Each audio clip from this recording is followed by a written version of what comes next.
far away from the cities and the noise, in a forgotten corner of the map, lived a boy named Arjun.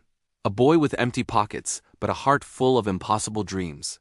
Arjun's day began before the sun. He would run barefoot through the fields, fetching water for his family, taking care of the cows, and helping his parents with whatever he could. After his chores were done, he would run for miles to reach a school with broken walls and a leaky roof. But none of that mattered to him. He always sat right in the front, his eyes shining as if he could see a world far beyond the horizon. His teacher would often smile and say, "Arjun, your questions could fill a whole library." Little did she know, Arjun had never even seen a library. His world was small, but his curiosity was boundless. At night, while other kids in the village played games or slept, Arjun had a different routine. He would gather his few worn-out books and spread them under the glow of a single, flickering street lamp at the edge of the village. That was his classroom. His dream factory. His escape from the hardships of his daily life. His mother would often watch him from the doorway of their small hut, her heart filled with both love and concern. "Son, aren't you tired?" she would ask softly. Arjun would just smile without looking up from his book. "How can I be tired, Ma? Dreams don't let me sleep." Then came the year that shook the village to its core. The monsoon failed. The rains never came. The earth cracked open, the wells ran dry, and the fields turned brown and barren. Hope itself seemed to wither away.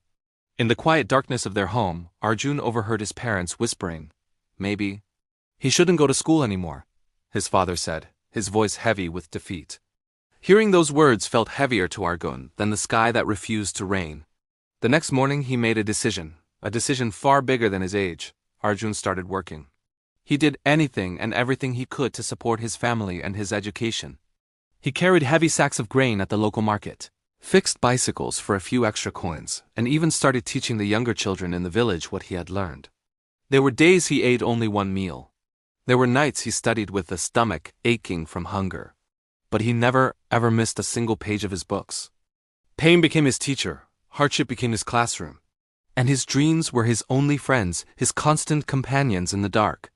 Finally, the day of the toughest scholarship exam in the district arrived. Arjun walked into the examination hall without fancy shoes on his feet, but with immeasurable courage in his heart. He didn't have the luxury of coaching classes, but he was armed with relentless determination. The days after the exam felt like an eternity. Then a letter arrived. The letter that held the power to rewrite his destiny. His hands shook as he held it. His mother closed her eyes and prayed. His father looked away, unable to watch. With a deep breath, Arjun opened the envelope. There was a moment of complete silence. Arjun had done it. He had won the full scholarship. It was a golden ticket, a way out of the poverty that had defined his life. Years later, he returned to his village. He was not the same barefoot boy who had left. He was an engineer who built modern water systems to quench his village's thirst, installed solar lamps to light up its nights, and constructed a brand new school with a real library inside. Standing before the hopeful faces of the children, he said, "Your dream is always stronger than your circumstances.